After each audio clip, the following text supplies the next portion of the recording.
Hey, everybody. I wasn't paying quite as much attention to the clock as I should have been. How's it going, Andy? I'm good, John. How are you? Doing good, man. It's nice and quieter in my house. I have more of the internet to myself. My kids started school on Tuesday. So, two out of the three are back at school. I've got my 3-year-old still, but I think he might still be asleep, which it's getting kind of late for that, but we'll see if he comes tearing in here. Yeah, Do you have kids in school age? I got both of the kids at home. They're actually out of school. Okay. So I got a soon to be 4-year old and then I got a 5-month old. Okay. They're both Yeah. home. Wife's taking care of them today. And then I get dad duty this afternoon. So Yeah. going to be playing with the boys whenever we wrap up here in a few hours. So looking forward to Cool. some one-on-one Nice. time with the guys. That's good. Yeah, it's school starting up this season and it's different. We're a little bit nervous, Me and my wife are Mm. vaccinated, but kids can't get vaccinated yet, and we're just hoping they don't get it, So we'll see how it I goes. can sympathize with that. Yeah, it's just you be careful for a year and a half, and then they might get sick anyway the first week. There's no virtual option in my area, so. So everybody watching, it looks like we got a few viewers right now. Let us know in the chat where you're from, where you're tuning in. We've got the chat going. We'll show you up on screen, and this is going to be interactive. We're live right now, so we want questions. As you have questions come up, we've got a topic today. We're going to talk about channel-based meetings, which Andy is much more of an expert in than I am. I attend a lot of channel meetings, especially ones that are hosted by Microsoft. So I'm a guest in a lot of Microsoft teams on their tenant. So I know what it looks like as like a user, but to be honest, my organization internally, I don't think we've really adopted channel meetings quite as much. When I look at like our usage statistics of like meetings versus or channel based versus other types of chats, we've got, I don't know if this is the way it is with you, Andy, but I'd say it's about 10 to 1, like 10 times the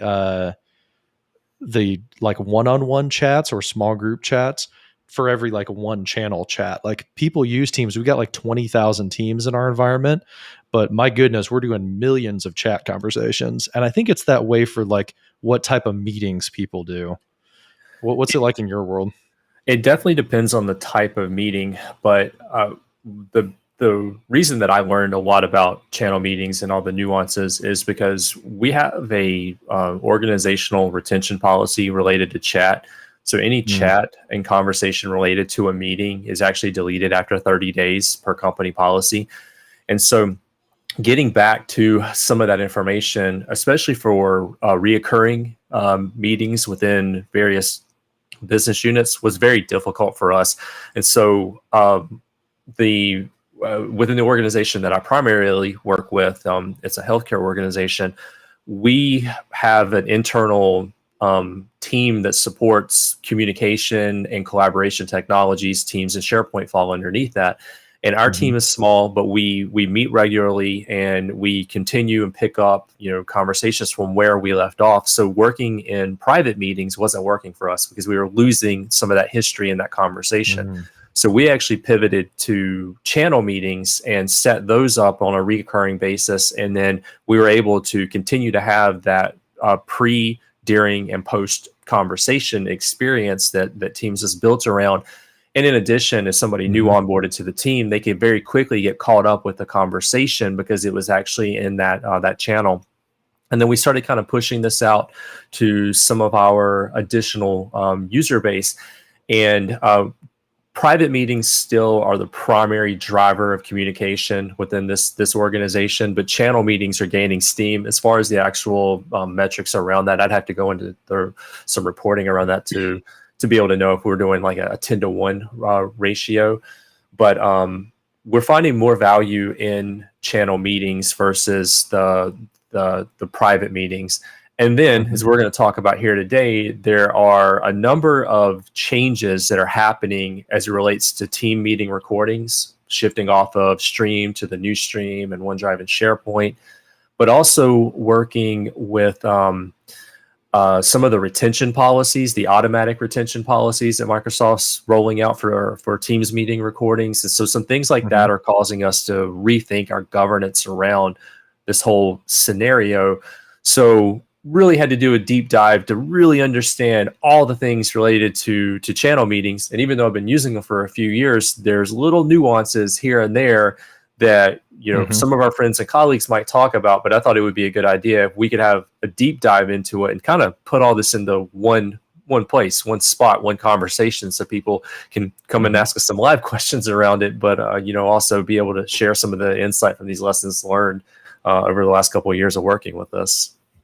Awesome. Yeah, I'm pumped. I think it's going to be really fun time. I've got demos set up as well, and I think I'm going to learn quite a bit from your experience. So we have it on video. I don't think I've ever heard anybody say that I am pumped and I'm going to have a fun time learning about channel meetings. I don't know if that's ever been uttered in a sentence before. I'm always looking for something to try to get other people to do. And be like, hey, channel meetings are great for these reasons. Hopefully, I'll have some more ammo. So. Living in List says he hates when he's late. You're not late. We're just getting started. We're going to jump right in here. And I think to start out, I know academically, the differences between channel meetings and normal scheduled meetings.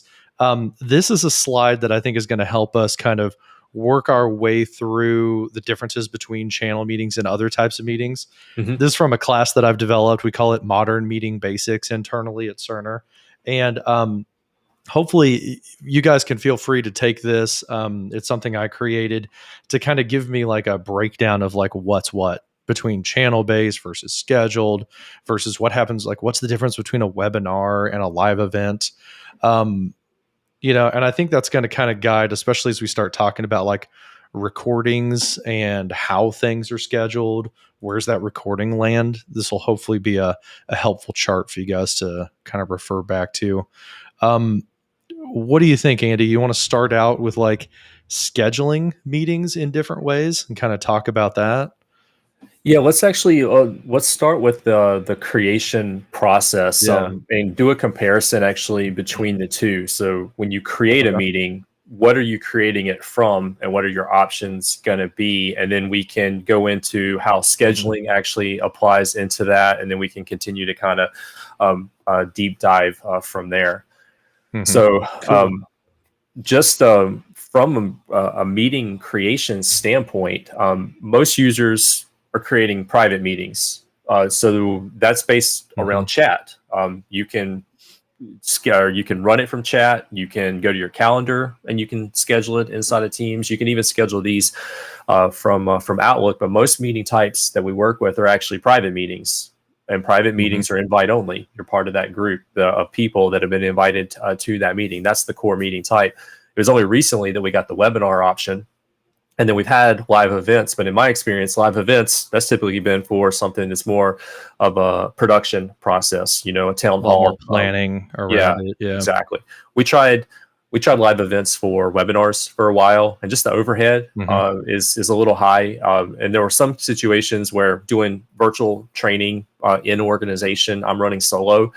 And for me to run a live event solo, I needed 2 user accounts. I needed one to be the organizer and moderator, and then I needed one for me to be the presenter and do everything I needed to do. So I was having to work with 2 separate computers to make that happen. And, it was just a lot of overhead versus if you do a normal Teams meeting, you can deliver, that experience as a single presenter, and even webinars to a certain extent. But I think most meeting types are actually built around private meetings, and that's built around that chat experience. So to your slide, it supports the option to meet now, an ad hoc meeting, but you can also schedule those. And then as far as the tools are concerned, and we can walk through and demo this for anybody who's joining in, when you work with a private meeting, you can schedule that, or you can start it ad hoc in Teams in a number of places, but you can also schedule it and work with it from Outlook if that's your preferred scheduling tool. And so they're both going to be supported.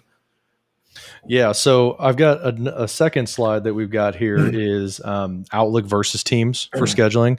And as Andy said, when you've got a normal private meeting that you've been scheduling since like, the late 90s, early 2000s in Outlook. Outlook's kind of the normal place for doing that. As we get into channel-based meetings, we have the ability to add a channel if you're scheduling the meeting in the Teams application. And then, you have the other special sauce that Teams kind of brings to that scheduling experience, like being able to add applications right after you schedule the meeting. You can add in the polls app, or soon we'll be able to do the moderated Q&A. That's going to be an application that you add. But add scheduling time in Teams, you're able to add a channel. And now everybody, by being a member of the channel, whether they're an internal member or even a guest, they'll be invited to the meeting. They have access to attend that particular meeting. And some of the special things about Outlook, though, why you might want to do a private meeting over a channel-based meeting, is just you have the ability to do a little bit more advanced stuff, like looking into people's calendars with the room finder, being able to filter capabilities of the room if your organization has set that up. We just did that with our new campus, Innovations 2048. We're able to now in Room Finder, I can pick, if I'm using Outlook, I can pick, I need a room with 8 people. It needs to have a video camera capability. It needs to be EMTR enabled. And then I can filter down what rooms are available. Well, we have a scheduling assistant, but we don't have like the proper room finder yet on the Teams side. Also the ability to do like find time. We can certainly demo how find time works, but you can send a meeting poll. If you don't know the time, but you know the audience, you can just ask them when they want to meet, and you can let people vote. So switching over here to an actual demo, Andy, as you were talking about, you can make an ad hoc meeting, whether it's in a channel or if it's in a chat conversation. So like I've got Pradeep here. Megan is chatting with Pradeep. She can certainly do an ad hoc video call with him. But over here under the Teams area, if I switch over to Teams, oh my gosh, this is where it like dies again on me. If I switch over to Teams in the general channel, that meeting is a proper meet button. So whenever we start a meeting in here, it's going to put a banner in the channel letting everybody know, hey, we're meeting in here, come on by, because everybody is welcome in a channel meeting if you're a member of the team, obviously. Yeah, and that's the distinction. Like when you're in chat, it's invite only. It's the people that are the participants in the chat, versus if you're in the channel, it's anybody who has access to the channel. So that's going to come from the owners and the members of the larger team. And so if it's in the channel, anybody could join in if they happen to see that the meeting's actually going on. And there's some nuances to that we'll talk about in a few minutes. Yeah, and if we're doing meet now, you do have the ability, it'll just say like meeting in general as kind of the title, but you can change that, so if this is just an ad hoc, hey, let's do a quick sync with the team, I want to get you guys all in and chat, we can rename it quick sync. Megan's joining the meeting now, and then I can go ahead and minimize that because I want to show you what happens in Teams for everybody else. It says like, hey, do you want to invite people? Because she might sit here for a while by herself until people realize that a meeting has started. But inside of Teams, all the other members will see now that there's this banner that shows up in the general channel. And it's the name of the meeting. We see how long it's been going on. And this is kind of a helpful thing for me. I noticed this like in the calendar as well. You can kind of like peek into the meeting. And if it's like, it's just Megan in there, and I'm not sure that I really want to have like a one-on-one awkward conversation with Megan, let's wait till a couple more people pop in. If you kind of snoop in and look at this banner, it will tell you who's in the meeting currently. So you can decide whether or not, you want to hop in because there's enough people to not be, weird. I'm socially awkward, so I benefit from that. Another thing that's helpful in Microsoft Teams is when there's a channel-based meeting going on. I'm in one channel. It's the Microsoft Tap channel. There's like 200 channels in that thing. So it's this huge scrolling list, and you may not know, like you may know that there's a channel meeting going on, but you don't know which channel it's in. If you scroll through the list on the left-hand side, everything with an active meeting going on in that channel shows this little camera icon right now. Andy, I got your annotation tool, boom, Yeah. there's an arrow. The little the little camera icon shows up. So if you've got a ton of teams with a ton of channels in them, you can scroll through and find the one where there's a meeting. Click on it, you'll see that little banner. Okay, it's just Megan in there, so maybe I want to wait a little while. But those are little tips that I use to kind of hop into a meeting or decide to wait like a little bit when just a random meeting pops up. in those teams with a large number of teams, knowing that Mm-hmm. there's actually one of these meetings in progress can be a little overwhelming. We'll talk about some tips and tricks around this to like make sure that you're in the know of like what meetings are actually in progress, what meetings are going on. But when I do training, one of the things that I point out to people is like the main way that you're going to know something's happening in the channel is to take a look at the team's navigation along the left-hand side there.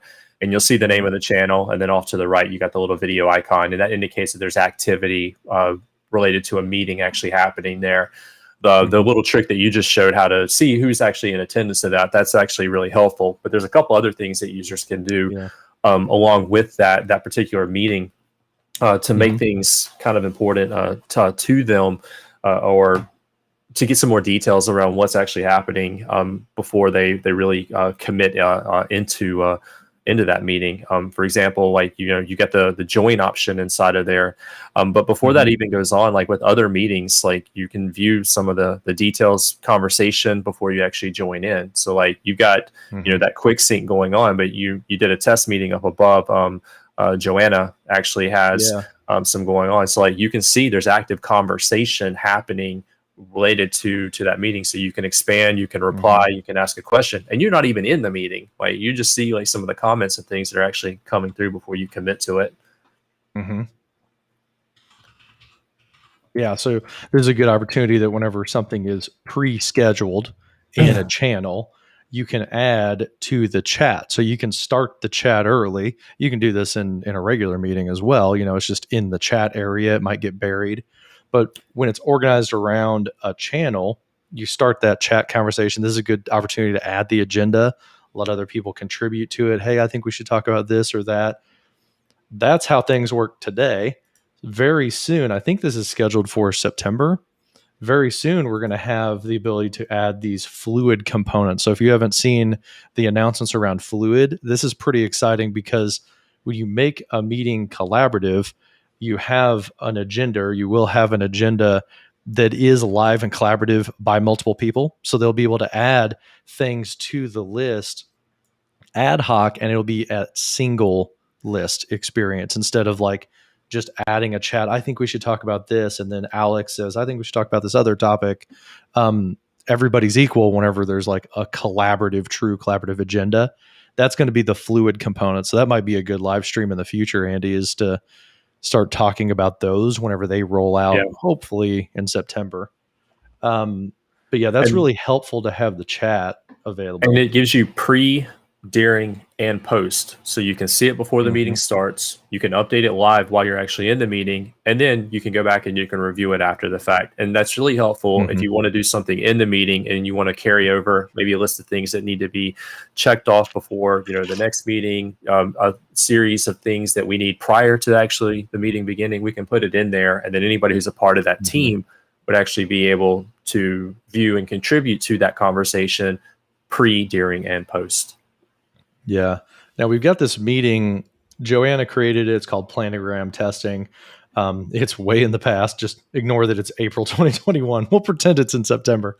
A helpful thing you can do if like you see these banners and something's been scheduled in the channel and you're interested in it, it could be sent out to everybody in the channel and it gets added to their calendar just like a normal meeting. That's how like my Microsoft Tap meetings are. They get sent to us as a team and then it's added to my calendar and I show up. If you see this though, and it's not been mailed out to everybody, they can still click on this banner and we hop in to the meeting details. And once this loads up, I'm not seeing it probably because it occurred in the past. But one thing that's nice about a channel-based meeting when you get into the details is there's a button up near the top where you can add it to your calendar. Yep. I'll create a new one here and we can see what that button looks like. But I've found that really helpful as well, Andy. Yeah. And that's going to be for people that are internal to the organization to be able to add it to the calendar, but it does show up in the top left-hand corner. So if it is something that is important and you want to make sure you have that calendar invite, it'll show up in that top left-hand corner, and you can make sure that you get it on the calendar that you frequently use. Yeah. So if like we make one here that's like planogram Q3, we can add required attendees here. It's already in the retail general channel because I clicked schedule a meeting from the channel listing.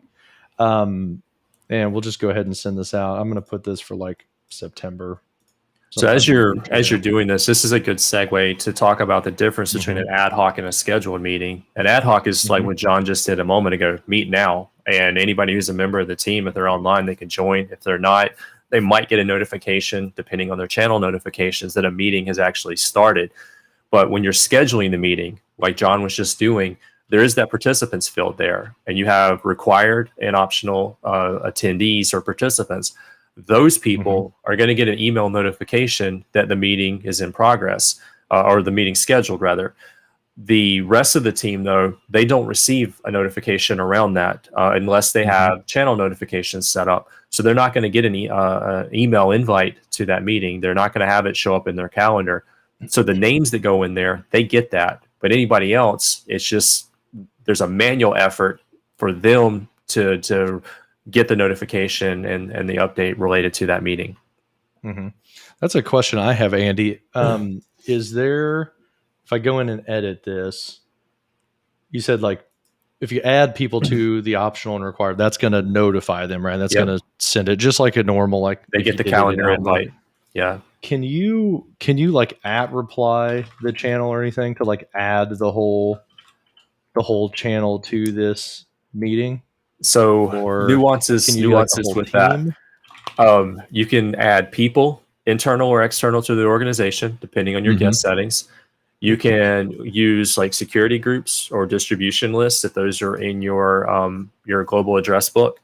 And you can reference Microsoft 365 groups. And the groups is a feature that's a little bit newer. It wasn't always there, but it's now there. You can reference a Microsoft 365 group. But as of today, as of testing, you cannot reference the channel and you cannot reference the team for the participants list.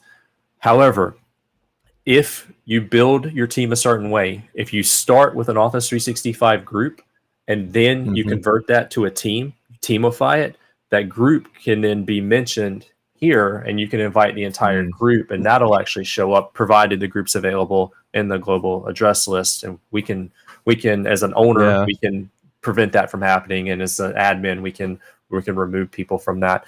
But if you groupify then teamify, you get it. But otherwise, no, you can't mention the reference the channel or the team when you're creating the reason an invite. They're showing up then is because they're in the gal.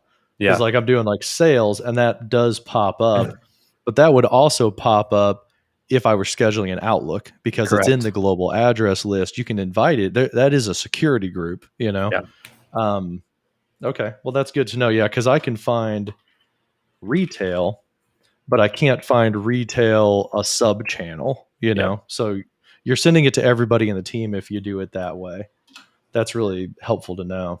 Now here's an interesting little nugget. So like I can't say like mention the name of the team or mention the name of the channel, but if you close this and you go back to the message, so you scheduled it and it's going to show up in the channel in just a second. Yeah. So like we're going back here. So if you go here and you reply, you can mention the team or mention the channel and say, hey, there's a meeting scheduled coming up. And so then you can create the invite and then mention the whole team. And it just depends on that. You can make it high importance. You can make it like a proper announcement for the channel, all that. You have all those capabilities of a channel message. Exactly. Yeah, so that's just a little nuance, little trick to be able to get people to give them a heads up. To give them a heads up, to give them some kind of notification around that. Yeah. So we've got this channel meeting scheduled. if we go over here, like we were talking about, a guest, what does it look like for the guest? So this is, I invited my own corporate account. You see like my face in the upper corner. As a guest, when I go here and I open up this meeting, because like, oh, this looks like a great meeting, I'm not able to get into the details. Like you don't have that add to calendar functionality, but we've got Alex. I think Alex is in this team. If I open up his team's window,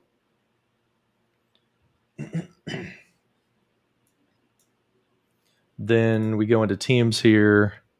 Let's see if he's in the retail. Yeah, so he's in retail. He sees that he was notified. He's got a high importance with the notification. He's able to jump in because he's part of Contoso. He's in the same company, and he can see the meeting details here. If we like click on it, see those details, and he should hopefully live demo. You should have a button up here. Yeah, he can add it to his calendar. It hasn't been pushed to his calendar because we didn't add everybody in the team or Alex individually as a required participant. So he just gets notified via an @reply in the chat. He can click add to calendar, and now it's going to, add it to his Outlook calendar. He has now accepted that particular meeting. He's RSVP'd to it. Well, let's keep in mind though, that's a manual effort on Alex's part. So that's something we need to communicate. Like if we're going to do a meeting here, or, reoccurring meeting or whatever, if you want to make sure it's on that calendar and it's a channel meeting, you're going to have to manually do these two steps. Navigate to the channel, go to the meeting details, and then add to your calendar, and then it'll show up moving forward.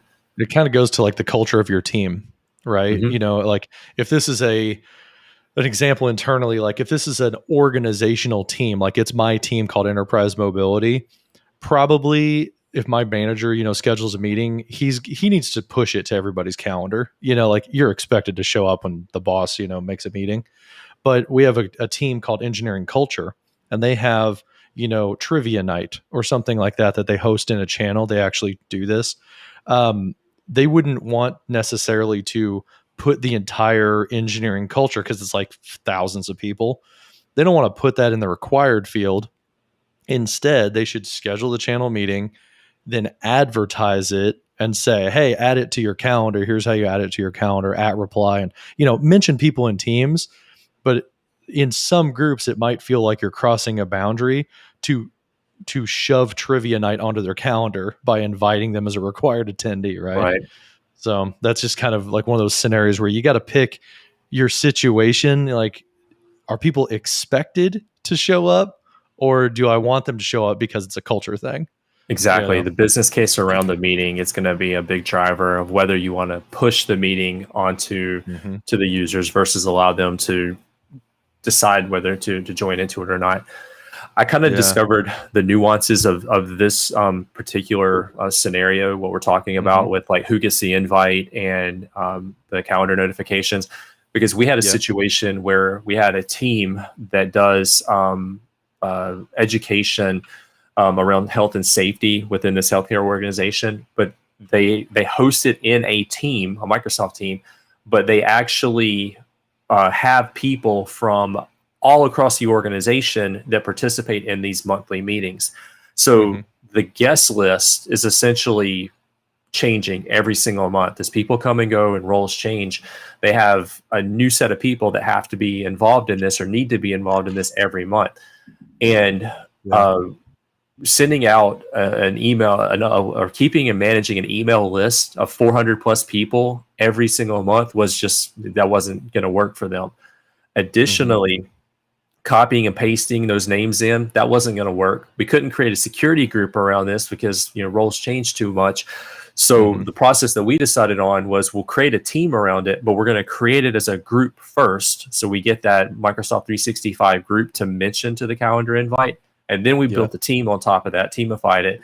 And then we just added the group to the invite. So now the business case is when people onboard or assume this new role within their department and they need to sit in on this monthly meeting, they join the team.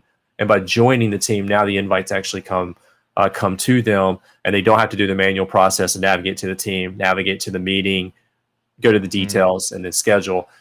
but we had to teamify or groupify teamify before we could get into that process. Before you did things. Yeah. And the other way around, you could run a PowerShell to add it to the global address list, and then it would show up too. But if you don't have access to the admin capabilities, PowerShell, that's a little hard. We got one really good question here from Christoph. That's, can I edit a weekly channel meeting, like adding Q&A whenever like the moderated Q&A comes out? I think that's a good time. This is a good opportunity. Let's schedule a meeting using the calendar in Teams, show how to add a channel, and then we'll see, are we able to add meeting apps to this? Spoiler alert, you can't add meeting apps to channel-based meetings, but we'll show that here in a second. So to answer Chris's question, let's go over here to the calendar. And we'll create a new meeting. So whether you're going to do a private meeting or a channel-based meeting, you can do it from the calendar in Microsoft Teams. So we can call this, trivia night. I think that's a great example. We want to make it recurring. So we're going to have this thing recur weekly. Good grief. I don't think I would want to run a trivia day every Friday. I'm not social enough for that.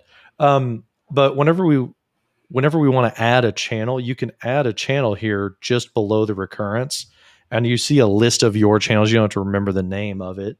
We're going to do it in retail, in general.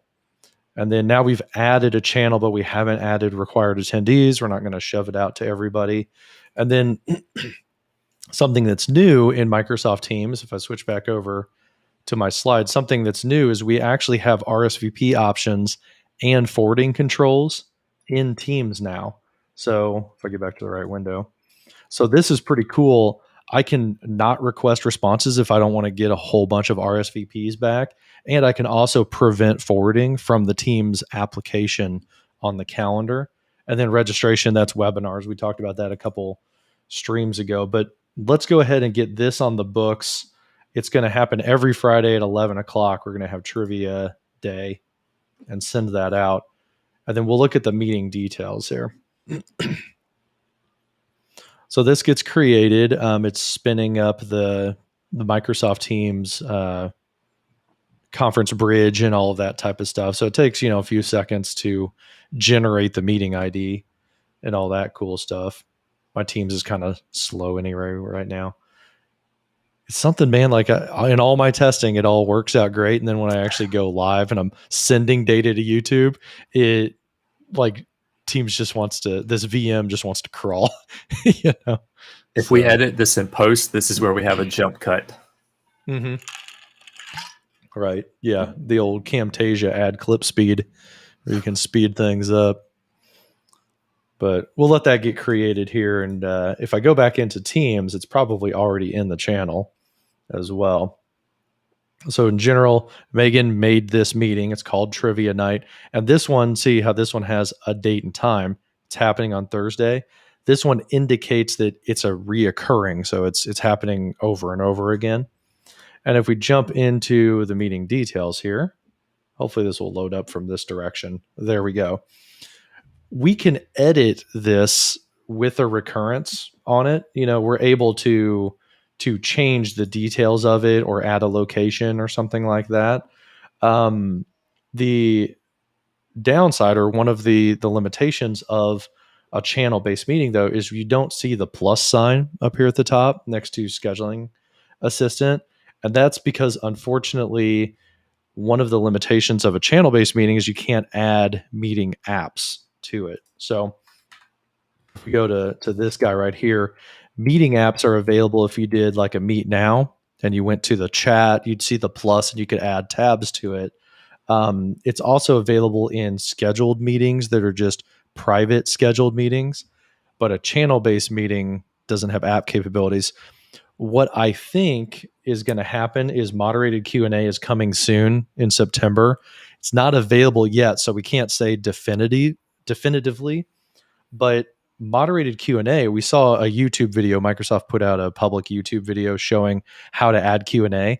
You actually are going to add Q&A as a meeting app, which I personally like. I like the idea of start with a meeting and then bolt on what you need, kind of like building the perfect Lego brick creation.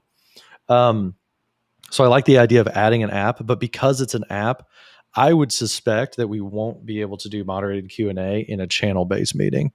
I'm pretty confident about that, but I could always be proven wrong next month when it actually hits GA. So hopefully that answers your question, Christoph, about Q&A. No, specifically you can't, but you can edit a recurring meeting that's based out of a channel, no problem. There is one more thing about editing. Can we go back to the details screen? So when you edit the channel meeting, the one other thing you can't do is you can't change the channel. So for example, if you scheduled it in the wrong channel, it's you can't change the channel once you create one of these. So you can delete it and then you can recreate it, put it in the appropriate channel. But once you lock it into a channel, it's there. That's where it's actually going to show up, is in that channel moving forward. Okay. That's good to know. One other thing I'm seeing from missing from here is in Outlook, you're able to toggle a switch somewhere up here where it's like, I'm going to make changes to this one, or I'm going to make changes to the series. This looks like it's probably just going to change the entire series. If I were to add random text here and send an update, it looks like I'm not able to just change the one recurrence of it or the one instance of it. I wonder if I could do that from Outlook or from the calendar in Microsoft Teams. Have you run into that before? Where you needed to change like, hey, here's the agenda for this one meeting in a monthly occurrence. I think I actually edited a single occurrence. Yeah, there you go. I was going to say, I feel like I did that recently. From the channel, so when I went from the channel and I went to meeting details, I was looking at the series. I think. Actually, let's verify that. So this is the meeting that I just scheduled, and I went and added a bunch of gibberish into the description. Let's go forward a week. There's trivia night. If I open up that, I can edit the occurrence or the series. Let's edit just the occurrence and see if that gibberish is in the description. Yes. So when I went from the channel, piped into the meeting details, when I made an edit there, it edits the series, the whole thing. But if you go from the calendar and you select like the instance, you can hit edit. You can decide whether you want to edit just that one or if you want to edit the whole series. So, I learned something just now. My mind's blown.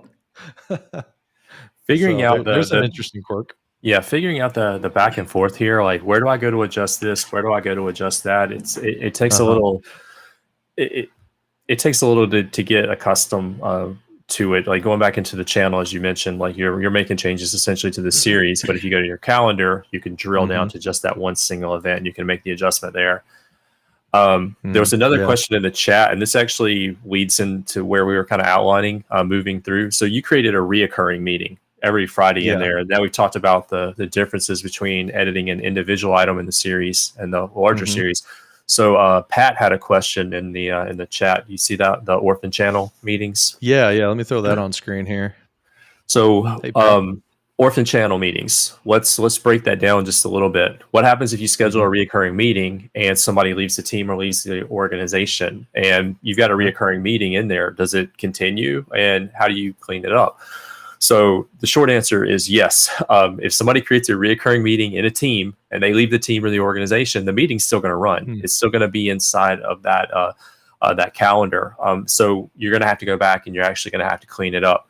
Owners of the team, they can go back and they can make those changes and they can adjust it, and they can remove it or edit however they need. But I want to take that and I want to point out, if you do a private meeting, a group meeting, and you put it on a reoccurring schedule and it runs, the manager of that person can actually go in and delete that reoccurring schedule, that reoccurring meeting invite that was sent out there. Okay. But in a channel meeting, it's reoccurring because Teams is set for evolution as people come and go. So the other participants in that team channel should be able to go in and make the adjustments there. Okay. Well, that's good to know. We got Living in List says that they're doing down things so they're to get calendaring with teams with their P2 licenses. Can't. Yeah, we went that direction. We're E5 now, moving up from E3 and everything with my organization. You're part of the 8% club. So yeah, of orgs that have E5, it's pretty nice. So yeah, we just adjusted in our chair at the same time. Did you notice that? Did you guys catch that? Both of us like raised up and sat down at the exact same time. That was awesome. It would be really interesting if you're also using the Herman Miller Arion chair. No, mine's like I got this like $130 thing at Staples, and it's not comfortable. Like my back is killing me all the time. I got to get something nicer. I paid $150 for my my Herman Miller. Got it gently used. Found it from a friend of mine. Found it from an office sale. The whole office like shut down, and they put everything on a fire sale. And so he managed to get a used one for me. It's been an amazing investment, especially for $150, considering what these things retail for. Yeah, that's awesome. I should look at that. I mean, there's all kinds of offices probably selling things off right now, especially. Yep. So on the next topic, we got like, scheduling and the location, how some of the nuances of scheduling when it comes to Teams-based meetings. The big one to take away is like, you got to use the Teams calendar or the Teams app if you're going to do a channel-based meeting, because in Outlook, you're not going to add a channel to an Outlook scheduled meeting. That's a big takeaway. You cannot schedule a channel meeting in Outlook, but there's a workaround for that. Oh yeah, what do you got? So there is a workaround for scheduling a channel meeting in Outlook. So if we go back to your meeting details screen. Okay. All right. So we got the meeting here. This was scheduled in Teams. So let's go into the actual details. So let's expand this. Okay. Yeah. All right. So when this is created in Teams, when the meeting is created in Teams, in the body down below, it actually adds the Teams meeting information. You get the join information, you get the calling information. All of that is actually added to the Teams meeting invite in Teams. So what you can do is take that and you can go over to Outlook and you can create an event in Outlook, and you can add that information into the Outlook calendar or the Outlook event. And then you can schedule, you can use that to schedule an Outlook, but that's a workaround. And there's nuances to this. So let's schedule one of these. There's a bunch of nuances to that. Oh, one thing, people who are watching from Cerner, don't do that unless you're going to go in, and Andy might be getting here too. Don't do that unless you're going to go in and take out that this is an online meeting, because our environment, now all meetings are online. That was like the name of the feature. So it's going to add conflicting Teams meeting info, and then you're going to get an error saying there's already a Teams meeting. This doesn't match. So that's the one nuance I know of. Good grief. We have people do that all the time. It's their workaround to try to do it from like a shared calendar and create a Teams meeting that way. And then they're like, why doesn't it have a dial-in info? Well, it's because we don't license our shared calendars with full E5 licensing, because that's expensive. So you want me to create a new meeting here? You can do a new meeting. Okay.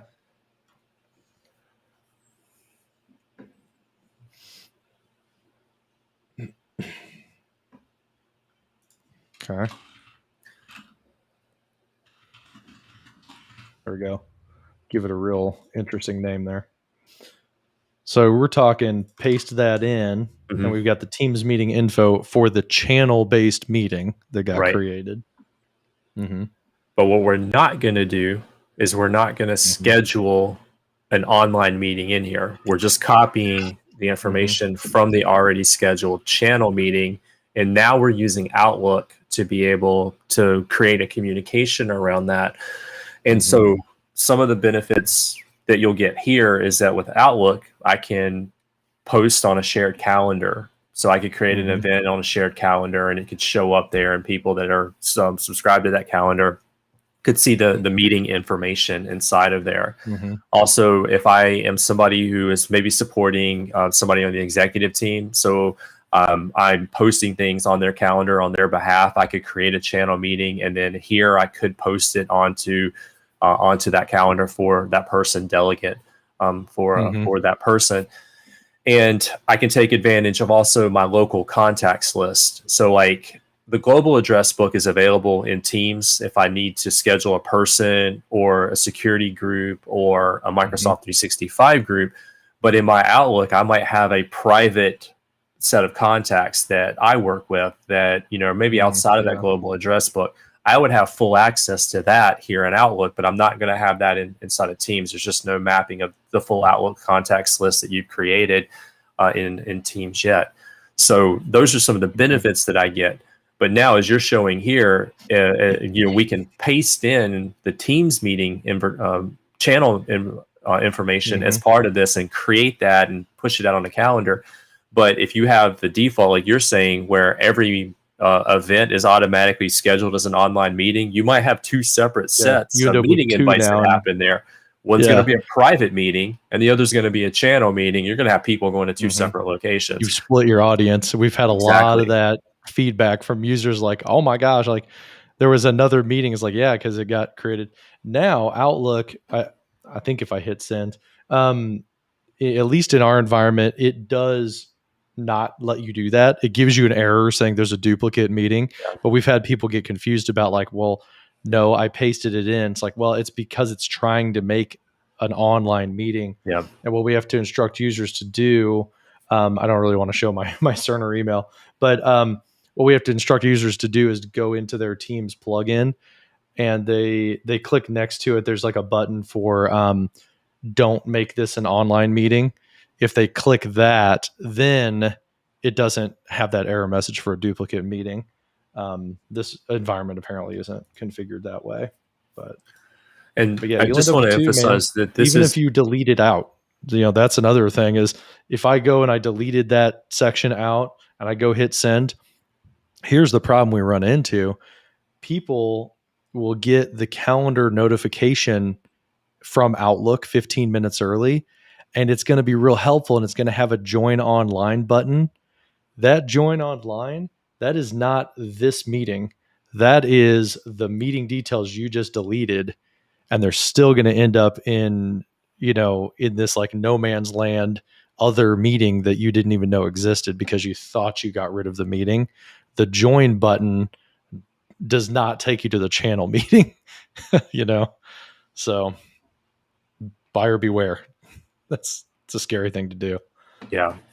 And just to make sure we're clear, this is a workaround. I don't recommend this unless you are, you've tested this and you know what you're doing. I wouldn't want every end user out there to do this. This is just showing you that I cannot schedule a channel meeting from Outlook, but if I copy and paste that meeting detail information, I can use it, but depending on the settings, you can do it. Could be some, use your contacts.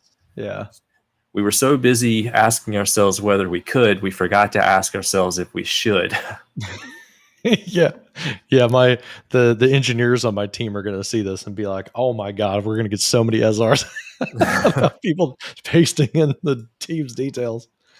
We don't advertise this internally. If a situation comes up where we need to do something like this, we'll do it for the user. We'll handle all of the as a IT support team, we'll handle this for the user and we'll set it up. But we don't recommend that our end users take on themselves to actually go through this. Yeah, cool. But hey, yeah, it's a workaround. It works.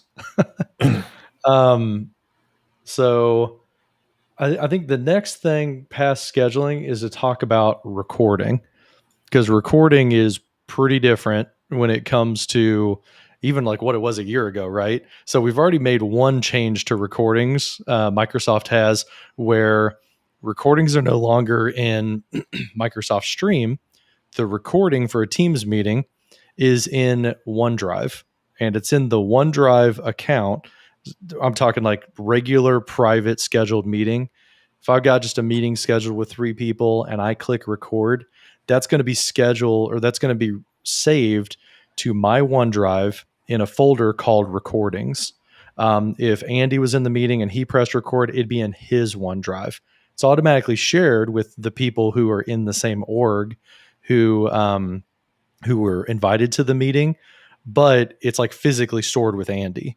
Now, what about a channel-based meeting? It's a little bit different, because when you have a Teams channel in a Microsoft team, there's SharePoint involved. We have this nice folder structure pre-created that comes along with creating a team, where the files are organized into a SharePoint document library. Well, when you go to hit record in a channel-based meeting, it's going to be smart enough to put it in that folder structure, because, hey, SharePoint already exists. We're going to have a recording folder for that channel. We'll put it in there, and then now everybody in the team can get to the recording without having to worry about permissions and stuff. So that's a really handy nuance whenever it comes to recording. You want to show that, Andy?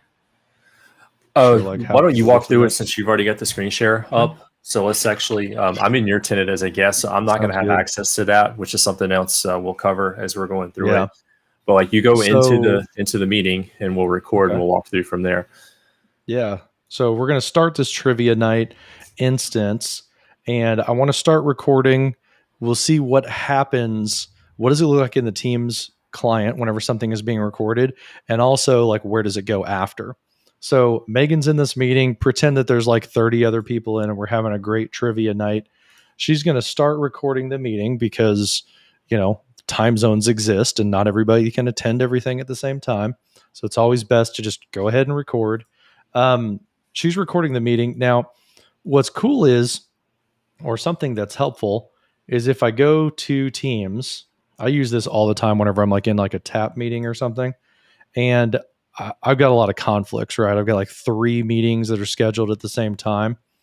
If I'm trying to figure out which one to attend, you can scroll through and see like, okay, general is meeting because there's, I'm going to annotate.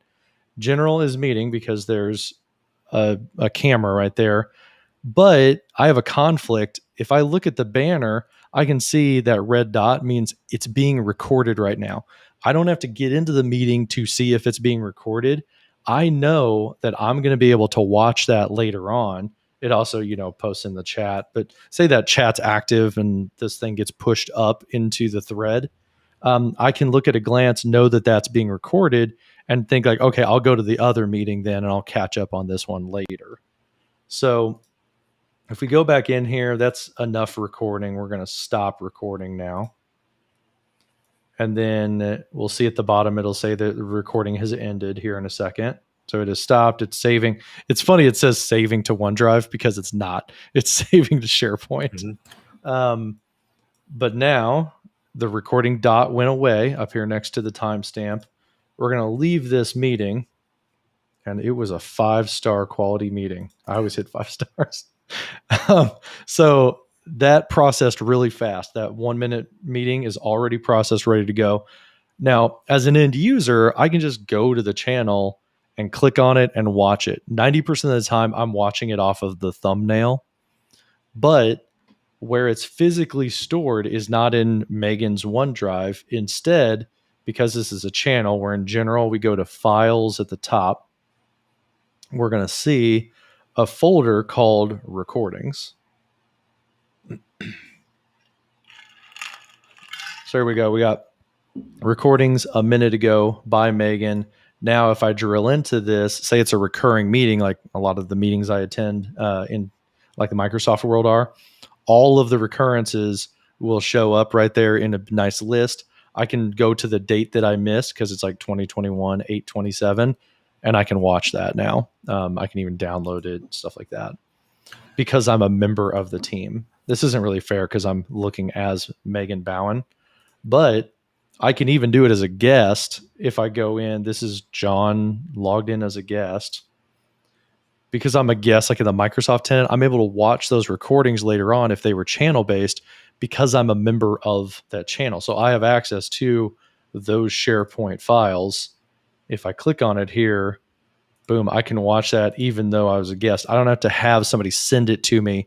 Where this is getting like kind of deep, but if you go into a private scheduled meeting, I've got 3 people from Cerner and 2 clients, and I record the meeting.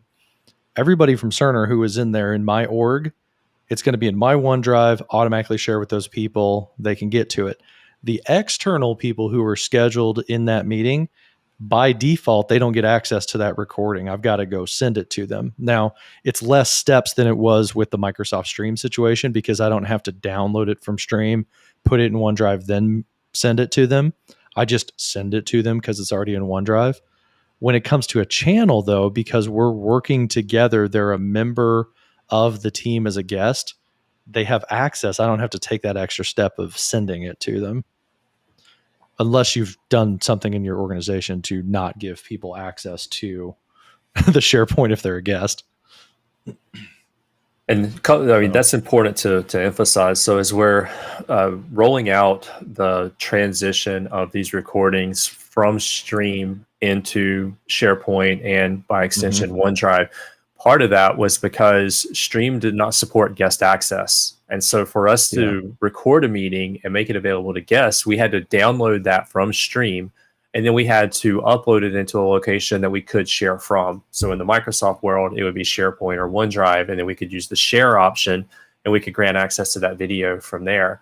So now the recordings are automatically, when a Teams meeting recording is going to automatically be stored in your SharePoint in the folder with the in a subfolder for the corresponding channel where you recorded that meeting, or if you're in a private meeting, it's going to be stored in the OneDrive folder inside of recordings. Couple of things to point out here. I do want to emphasize one pro tip, something that John just did that's actually really, really helpful. He went from the post tab here inside of the channel. He went from post where the meeting was, showed up as a thread. He went from there to the file tab, and from the file tab, he was actually able. We're gonna let this tab load. I know, go away. Yeah, so he went into the file tab, and this is subtle, but point this out to your users. You have full fidelity of this document library. You can go from the general channel, drill down in any folders that are there, but you can also go from the general channel and drill up to documents and go into other channels and other subfolders inside of there. But we're in the general channel in that recordings subfolder. So, full fidelity to move around in here. But each of these channels is going to have a recordings folder in it. So if you've got a lot of channels, remembering which folder that, which channel and which recording folder that it's in can be a little cumbersome. So just something to kind of point out with that. But this is where the recording is going to live. Now, extending off of that, a couple of nuances. So John went in and started this manually. He started the recording manually while the meeting was in progress. But now there's a new meeting option for you to automatically start a recording. So when the meeting is created, there in the meeting details screen, we can go into meeting options and we can actually set to auto record. So that's another nuance that you need to be aware of. So we're drilling down into it now. Yeah, so we go in here, we can go to meeting options, and Megan wants to make sure she does not forget to press record on this planogram Q3. She can go into the meeting options, and then here at the bottom, dude, I got to get fiber, man. Spectrum internet, killing me. All right, down here near the bottom, we have record automatically. So yeah, we're going to flip that on, Andy, and then hit save. Now, the question is, what event causes this to trigger automatically? Is it the organizer? Is it a presenter? Is it an attendee? Is it a guest? And then when it's triggered, where is it actually stored? Fortunately for us, we're in a Teams meeting. We're inside of a channel. So when the meeting is recorded, it's going to store it in that recordings folder related to the channel. But who can actually trigger that recording? Anybody who starts the meeting. So if the organizer is the one that starts the meeting and hits that join button, recording starts automatically. If an attendee shows up 15 minutes early or a day early, and they join that meeting, it's going to record, Mhm. but because this is associated with a channel meeting, it's going to record into that channel recording folder. That's different on the OneDrive side of the house and private meeting side of the house. So in a private meeting, if an attendee were to jump into a meeting early and trigger the recording, depending on whether that's an internal person or not, it could end up in an attendee's OneDrive account versus the organizer or the presenter. Microsoft is aware of this, and this is something I think that they're working on addressing. But in a channel meeting, we don't have to worry about it as much because it's going to store it in the channel recording folder. Yeah. So I was kind of showing the magic of that. Megan organized the meeting. So Megan went in to meeting options. She said record automatically. Then Alex, he went and joined the meeting. He's by himself. You saw that the banner automatically popped up that recording has started. Alex is going to leave, which is going to stop the recording. And then now we can go back again. Go back into the channel. Megan missed the meeting, even though she's the organizer. And there's the planogram. The meeting recording started. The meeting recording stopped. It's saving to OneDrive. It's really saving to SharePoint. Don't worry about the wording. It's already right here. What's interesting, though, is it says recorded by Megan Bowen. So the organizer, even though she didn't press record, she is the owner of the file because she told it to record automatically. Now, correct me if I'm wrong, Andy, because I don't use the record automatically. I want to say, yeah, see, this was modified by Alex. So Alex actually created the video file. I want to say in a private scheduled meeting, so just a normal meeting, you press record automatically, you tell it to record automatically. I think if someone from the same organization starts the meeting, it will start recording. It will be owned by that participant in their OneDrive, but the organizer will have full rights, edit, download to that meeting, right? To that recording. Yeah, that's correct. So Okay. an attendee participant in the org could join in, start the meeting, and that would start the recording, but it'll automatically add the organizer with full edit rights to that recording. Cool.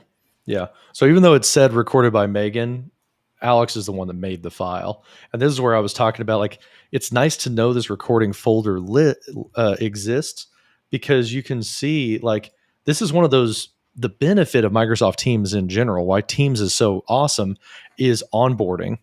You can create this channel structure, you can create these tabs, and now you can get somebody up and running on a team really fast. And one of those things is they don't lose that knowledge by starting, 3 months after the team was created. They can go back in time and see decisions that were made and meetings that happened in the past, and they can get caught up faster than having to, have the person virtually sit at your desk with you while you show them the ropes. They already have access to all the tabs. They already have access to the meetings that occurred before they started at the company. Yep. So it's really helpful to know where that is. Very cool.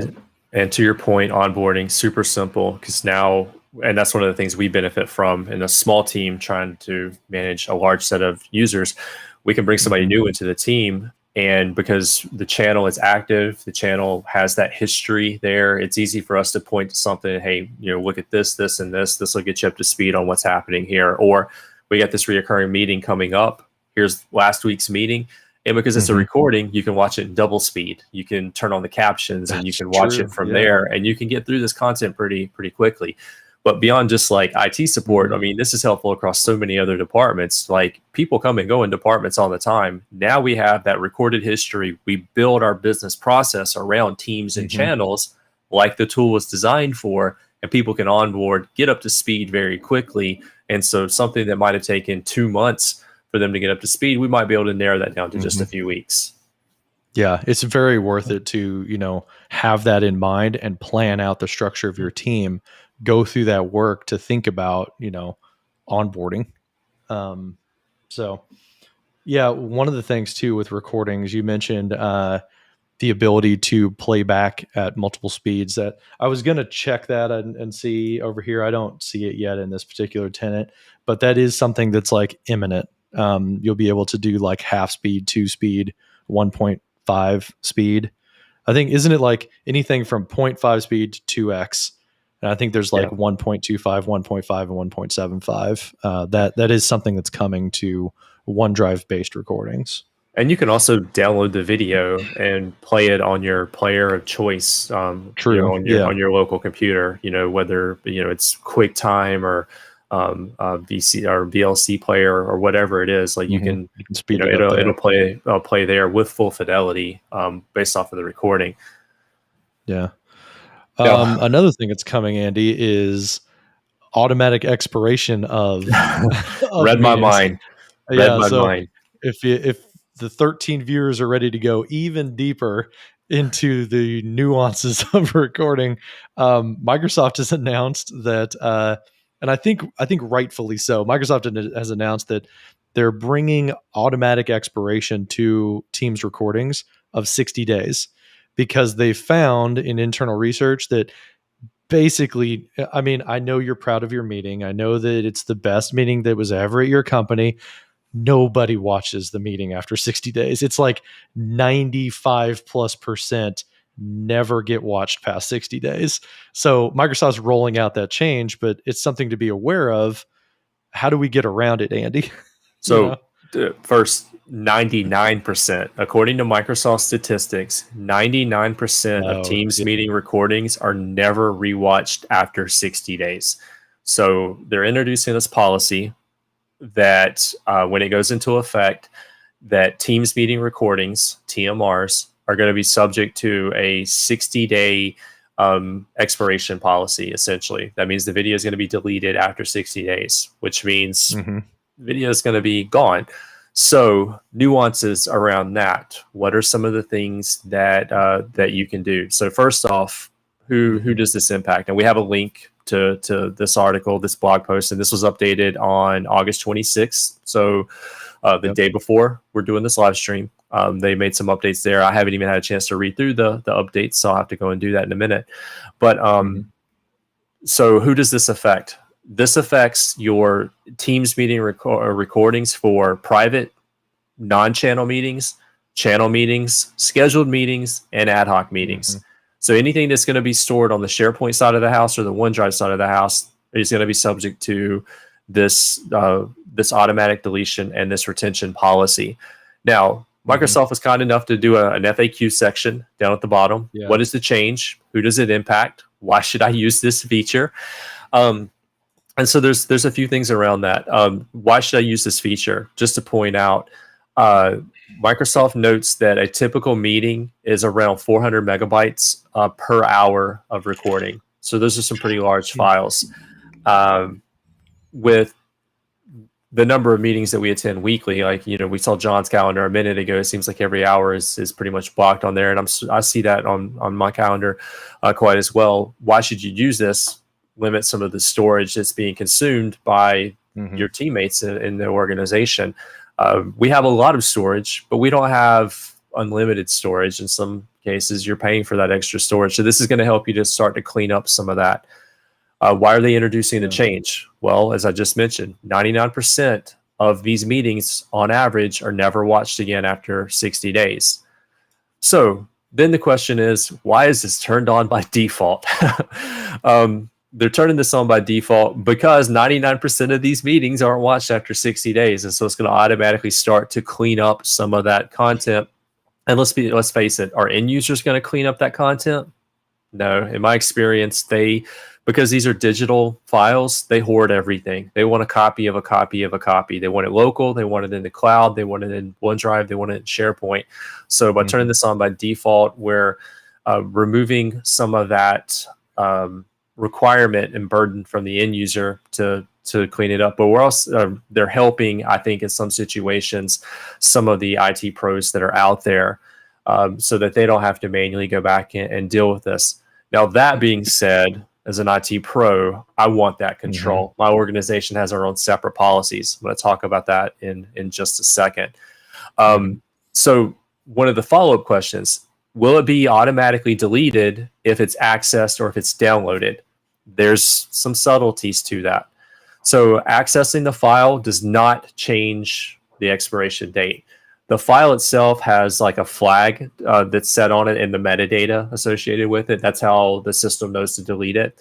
Viewing the file does not remove that flag. Copying that,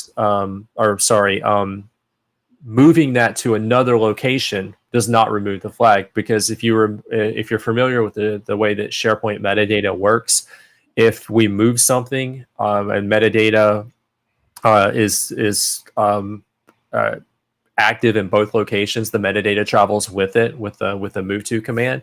So in this case, the flag's going to travel with the file. So you can move it from the recordings folder. It's still going to get deleted. You can access it and view it. It's still going to be deleted. But if you download it, that's on your local resources. You can do whatever you want with it. It's not going to be deleted. If you re-upload it, rights management level of writing to the file, so it's not going to delete it off your computer if you downloaded it. No. Yeah. So if you download it, you've got that copy there. If you put it in stream, it's going to live in stream, as long as stream is the current stream, and when the migration to the new stream happens, it should migrate over. If you upload it into a private file share or a private server or a private website, it's still going to work there. If you re-upload it into SharePoint or OneDrive, because you downloaded it, the flag is essentially removed. And so when you re-upload it, it's not going to be subject to the expiration. That also means if you use the copy to command. So like if I'm remembering correctly, if you use the copy to, it removes the flag.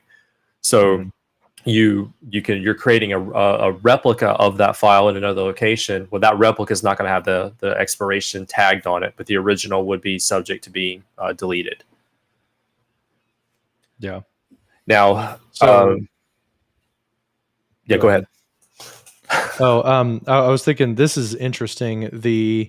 The fact that at 14 days they're going to put a little icon next to the file to let you know that it's up next. It's going to be deleted. So it gives you the opportunity to download it, or as I think maybe you were going to say, to copy the file to another location. That would be my recommendation. Say that, typical meetings that you're recording it just for the benefit of, like those that couldn't make it to the meeting and they want to watch it after the fact. 60-day expiration is fine, for the vast majority, because it's like 60 days from now, that's probably not even relevant information anymore. But if this is something that like we're having this meeting to make a decision that we're going to look back on in time, or we're having this meeting as official knowledge transfer, an education session, yeah, I do want that to live more than 60 days. In that scenario, what I would do personally is I would create a repository for that, right? Either a separate SharePoint document library for all training, or even a folder in this channel that's like, this is KT's, knowledge transfers. If you copy the file to that other location, then it won't have that expiration flag. And then, you can have that as knowledge that lives on past that 60 days. But if you just move it, it's going to carry that expiration along with it. Yeah, exactly. So that's just something to really keep in mind. The article goes on a few other details that are pretty important. How is the expiration date calculated? Well, it's the day of the meeting recording plus the default number of days set by the admin. Now that's curious language.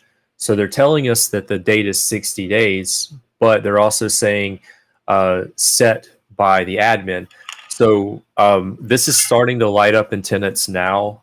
We have, there's a PowerShell script that we can run where we can go in and we can adjust the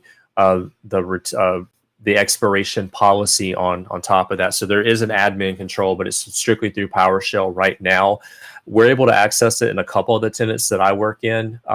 But the big concern that we have is if we set it to, let's say 60 days isn't long enough for us. If we set this to 90 days or 180 days, this expiration policy is set to go in place in September.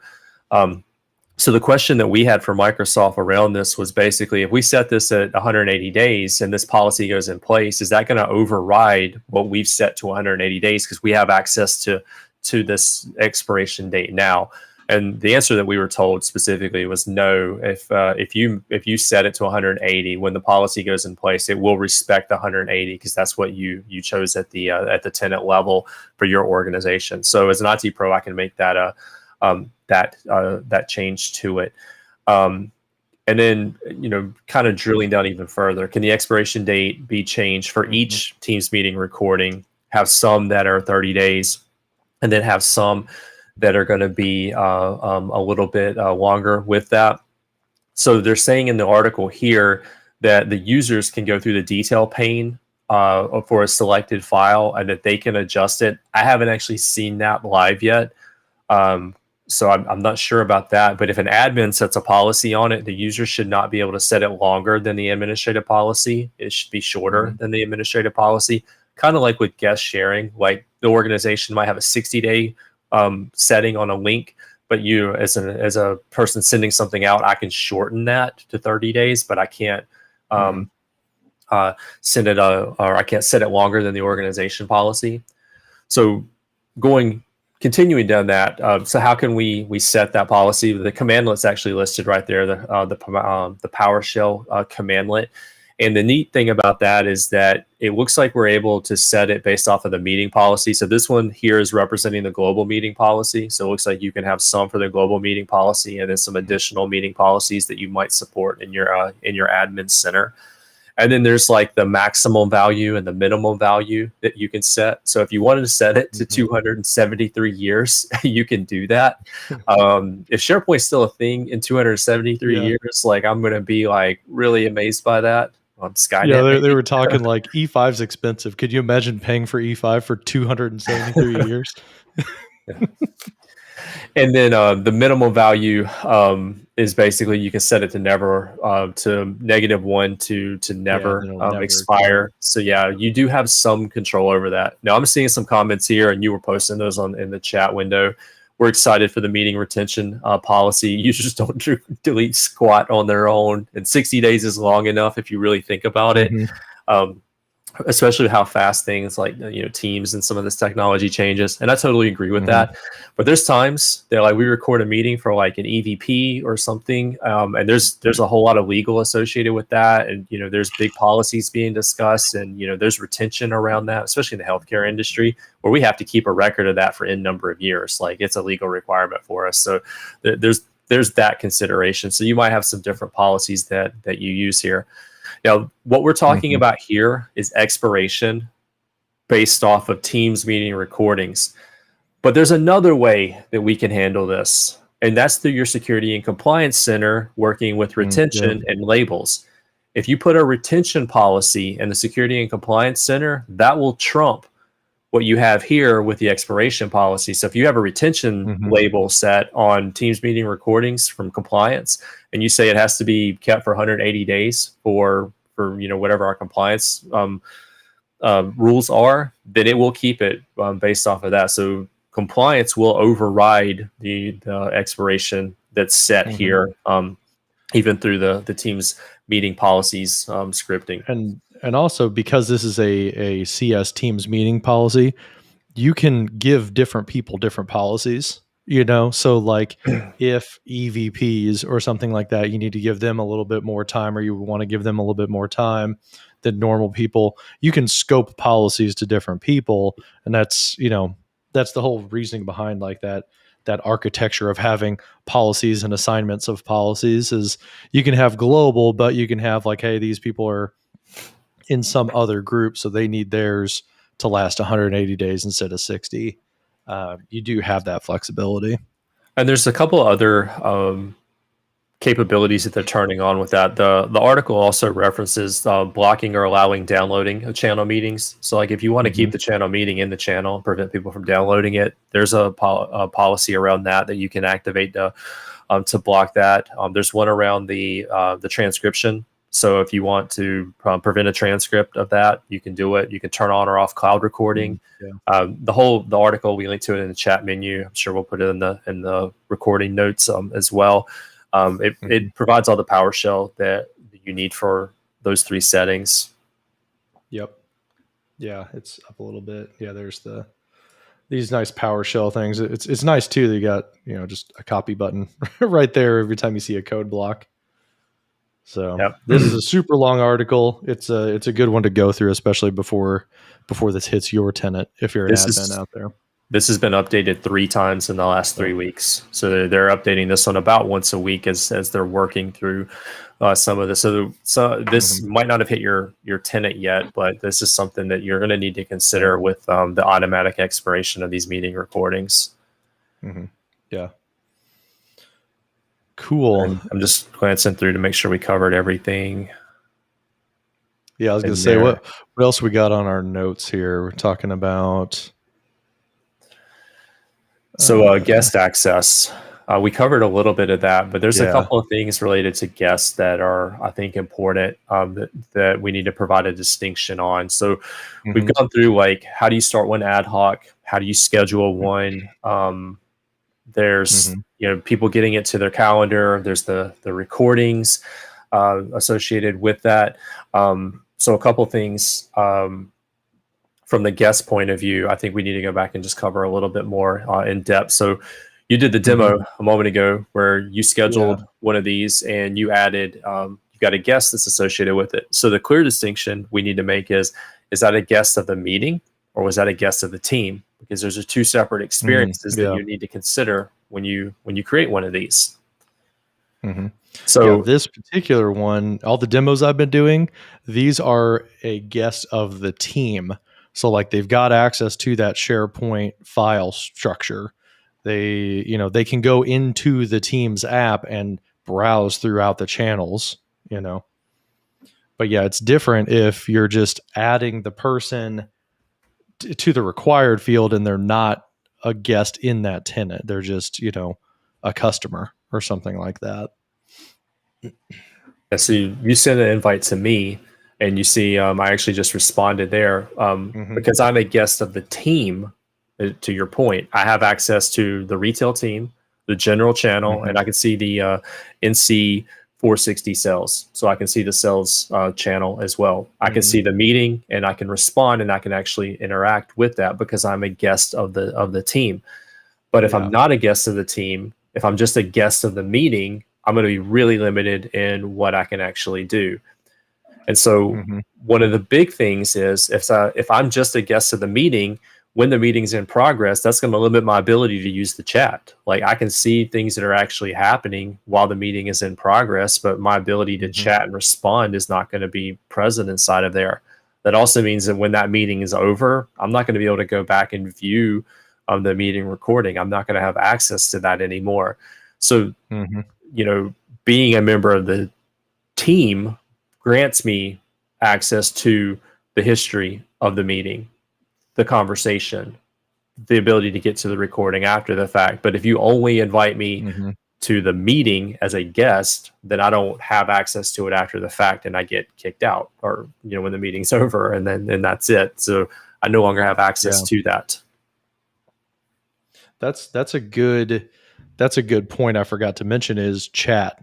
Getting into the chat, seeing the chat during the meeting.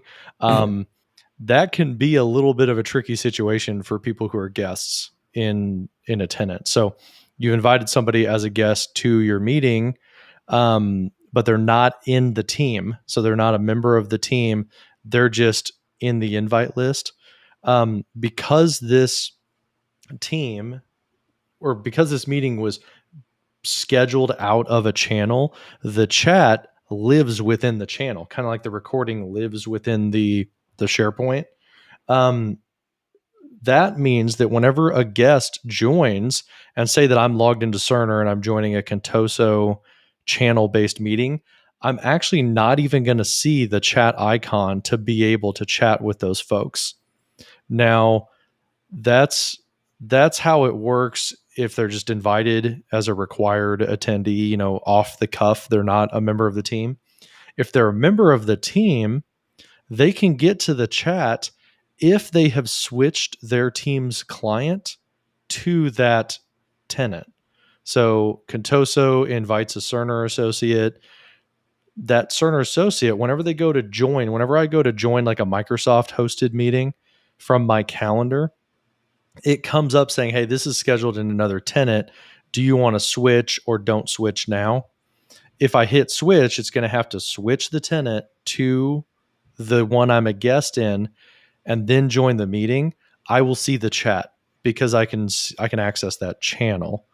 If I choose not to switch from my home tenant, then just like I wasn't a member of the team, I wouldn't be able to see the chat bubble. So what I do personally, whenever say I've got a Microsoft hosted meeting and I'm joining from Cerner, I kind of want I don't really like switching tenants personally in my app.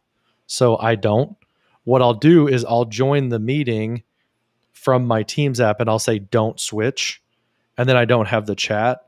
What I do, just feels crazy to say this is what I do, but it works for me, is I open up Edge and I'll open up Teams to the Microsoft tenant and I'll monitor the chat from that. So I've got like two separate things. So I don't lose my home tenant's chats and I can use all the great features of the meeting window itself. I just use that one functionality of chat over in the channel using a browser. That might be over the top for what normal people do, but that's just the way that I get around it. Is like now I can do reactions, I can do all the cool stuff, and I can just access the chat over on another screen because I have multiple monitors. So that is an that's definitely a interesting nuance. Yeah, that's an interesting way to approach that. Do you switch tenants when you Tenant join? switching is the bane of my existence, and yes, I do switch tenants. So I have my one main email that I use for most of my work, and so I have that connected to majority of the tenants that I need to get to, so I can switch within the app fairly quickly. But I do have some clients where I have standalone logins, and so I have to log out and log back in, and that is the bane of my existence because I'm delivering. Like we're here, we're doing a live stream. Like I'm connected to this service as me. Well, like when I do client work, I try to provide that same level of quality, with the video and things like that. So the Teams desktop app gives me the best experience for that. So I'm constantly switching between tenants, and just like everyone else out there who switches between tenants, I feel your pain on tenant switching. I've accidentally joined meetings from another tenant, and it limits what you can do, and then going back and tracking which meeting that you were in, it's really difficult to like if you're trying to track billable hours, for instance. If I accidentally I click on a invite from my Outlook and I'm in the wrong tenant in Teams when it connects in, I have to go back and track down like which tenant did I join from, and do I have chat available, and so doing what you're doing, where you just join the meeting and then you chat from Edge and use different profiles, that's actually a clever way to handle that.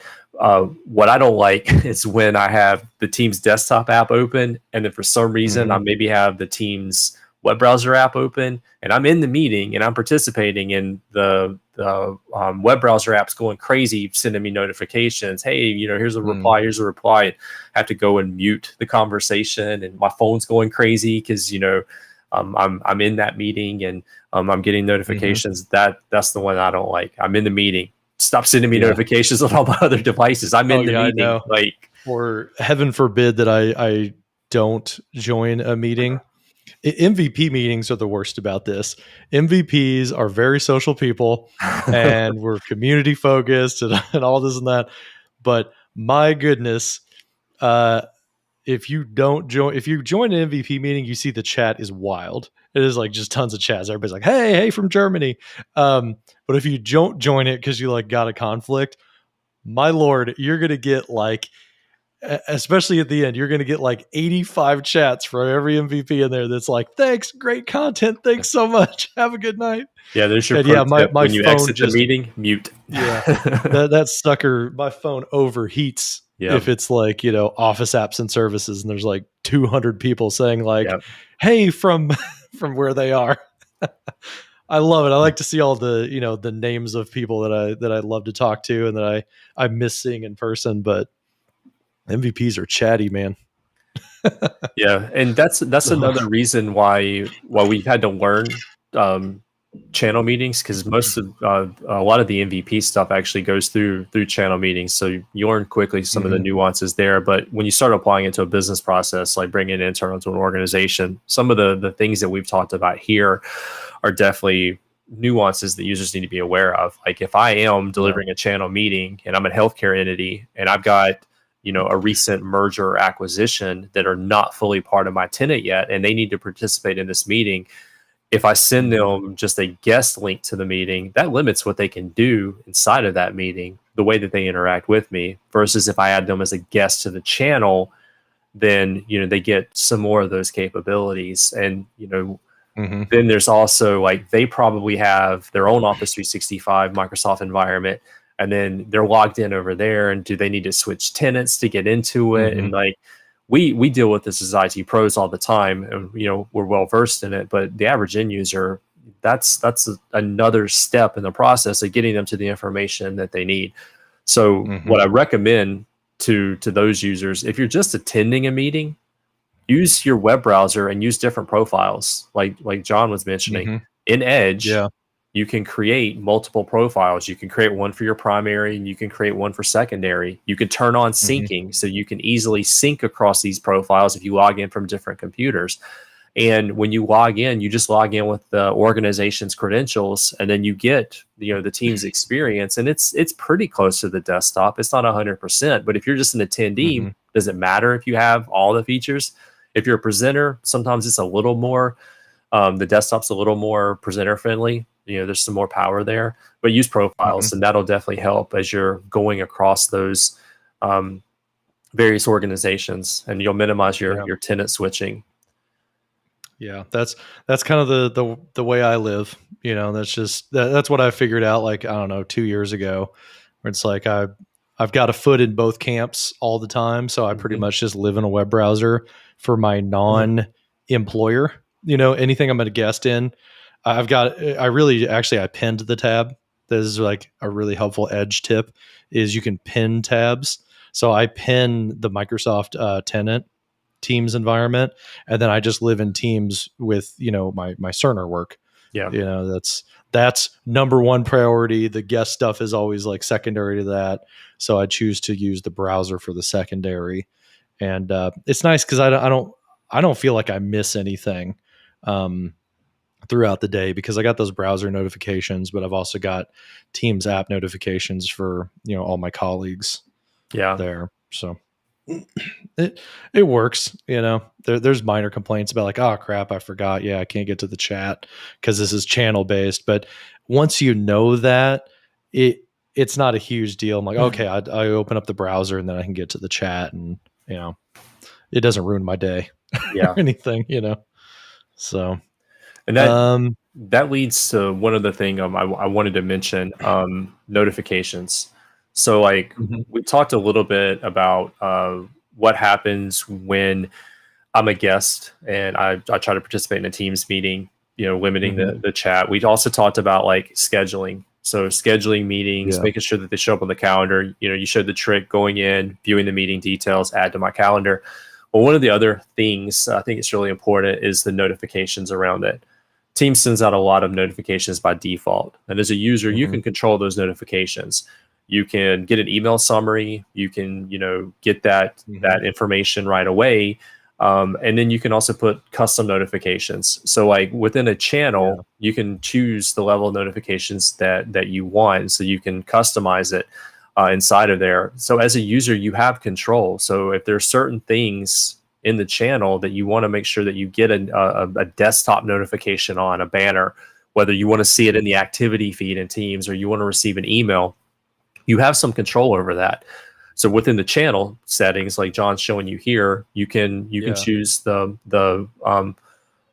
settings there, but you can also go to the individual message. So if we create a reoccurring meeting in the channel, you can go to the individual message inside of there, and you can adjust the settings or the notifications for that as well. So up in the top right-hand corner, notifications, you can turn them on or off. Turn off notifications. Yeah. So like if there's a reoccurring meeting, it doesn't really apply to you, and there's a lot going on there.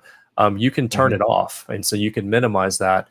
The thing that I turn off a lot of notifications because I'm in Teams already. I rely we look on the Teams panel on the left-hand side. A lot of things are in bold. You see some icons popping up. I rely on that a lot. I turn off email for the most part. I turn off desktop notifications for the most part. There's a couple of I'll have Teams open in a web browser in another profile. I'll have the desktop notifications there in case a client or something needs to get a hold of me while I'm doing other work.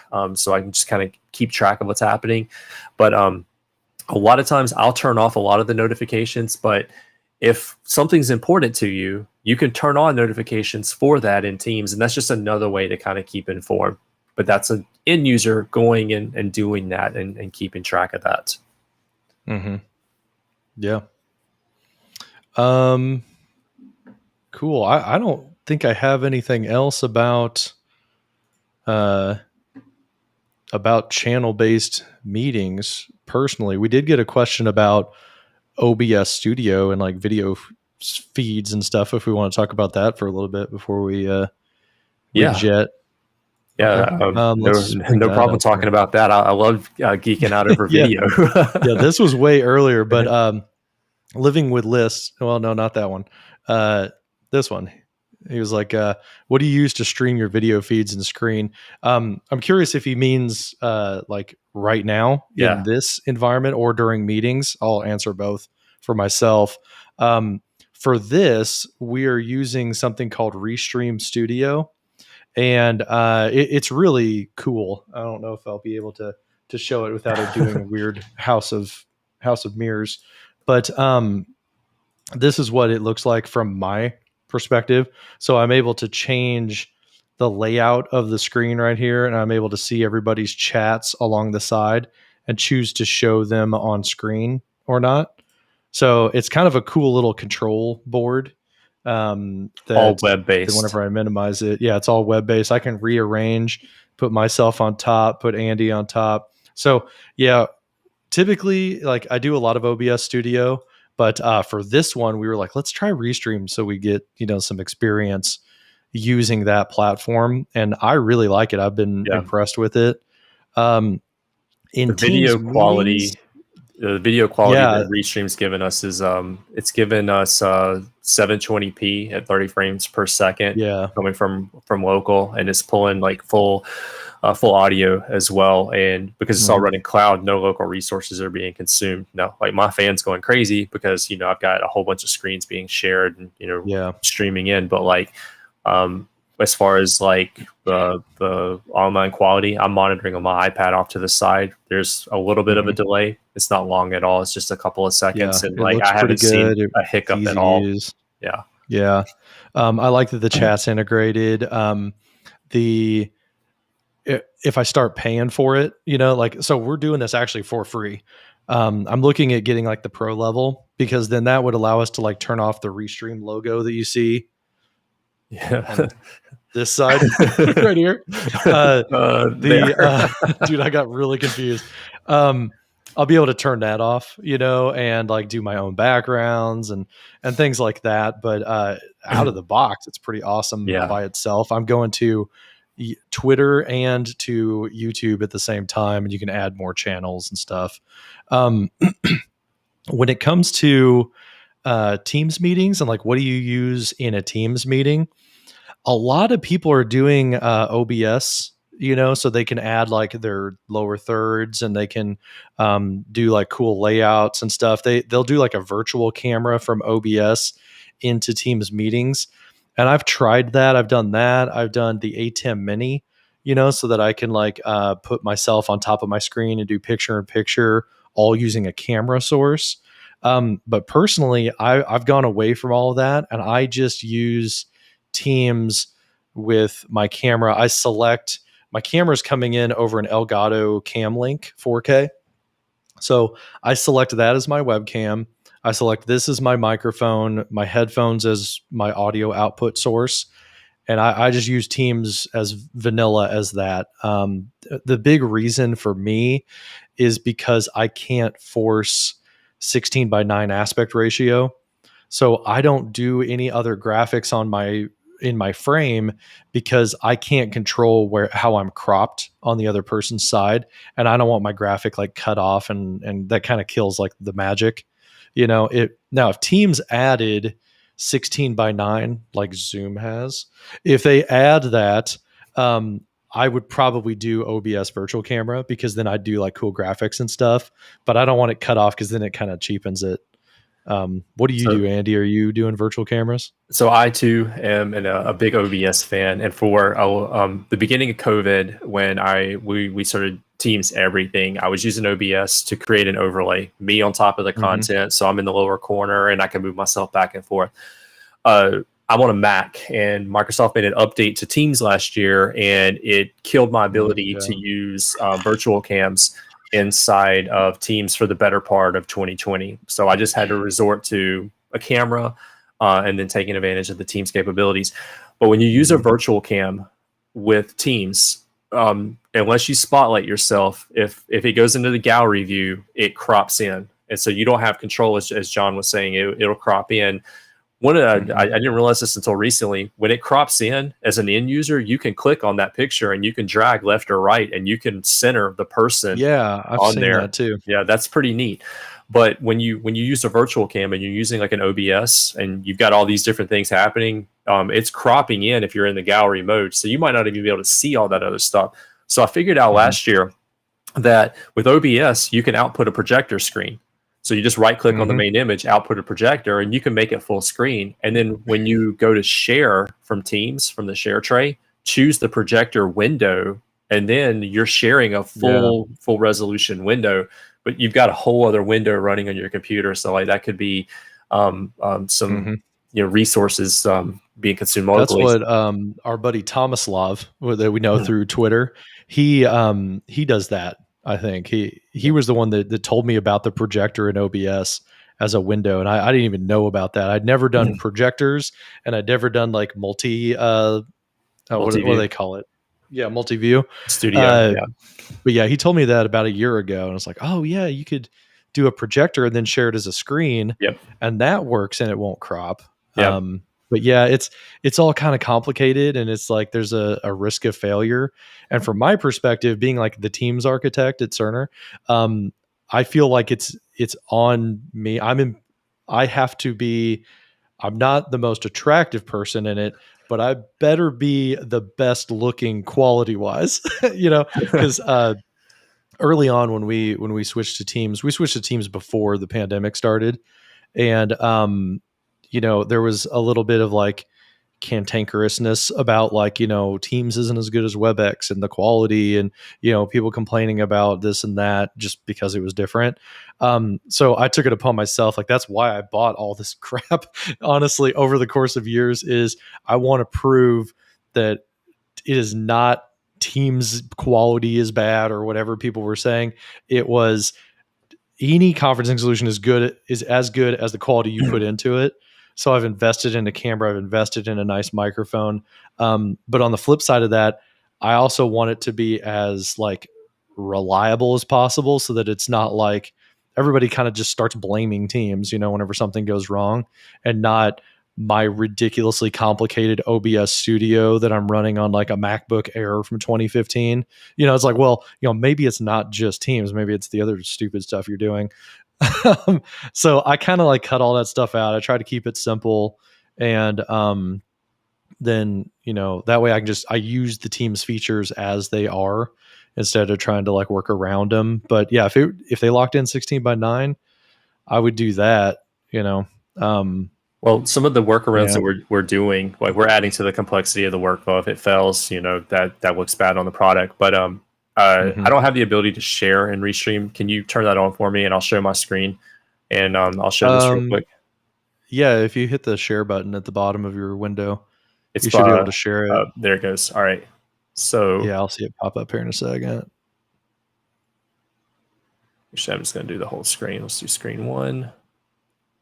There it is. All right. So I want to point this out. This is actually brand new, just went to preview, and it's pretty quickly hitting attendance worldwide.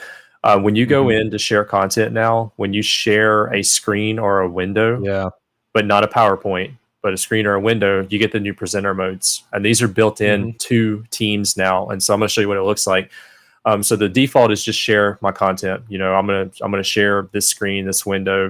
Go ahead and broadcast that. So I'm gonna share on top of Teams. So this is what you see. This is essentially what the end user is actually seeing.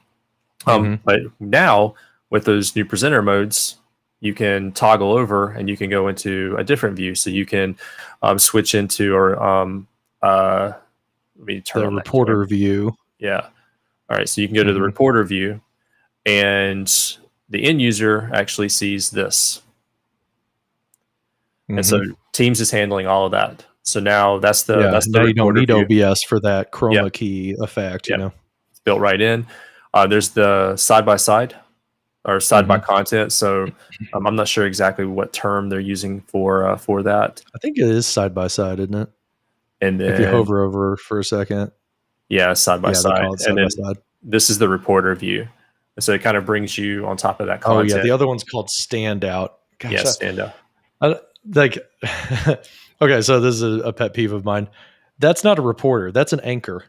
An anchor sits at a desk with content over there. The reporter is in the field. Yep. I don't like the reporter name. And you can see it does an okay job of like cropping. Like I'm wearing headphones, so it's a little it's having some gaps there. If you have a solid background, a green screen, it definitely does a much better job. Yeah. But in these views, you do have the ability to control some of the background effects. So like you can change when you go into it. Let me exit out of that and let me stop sharing. So like when you go back and you want to go into it, so you can choose to start. Again, I just want to emphasize it only works with these options currently. Yeah. But you can choose the presenter mode that you want, and then if you're going to do something like a side-by-side view, you can customize the background. So you can pick one of these backgrounds. There's no option to add our own currently, and I haven't tried to like get into the folder where this is to see if I can add one like we used to do before background effects became the norm in Teams. But you can pick one of the background effects, and then you can toggle into that view and you can share. That's built into Teams now. No OBS needed for that. Now, it does consume extra Teams resources, and just to put that into effect, if you're going to do something like that, you have in your Teams settings, it's going to use GPU, your graphics card, hardware acceleration. So that helps to offset some of the load on the CPU. That's definitely good to do. Don't disable that. Leave that on. Leave that unchecked.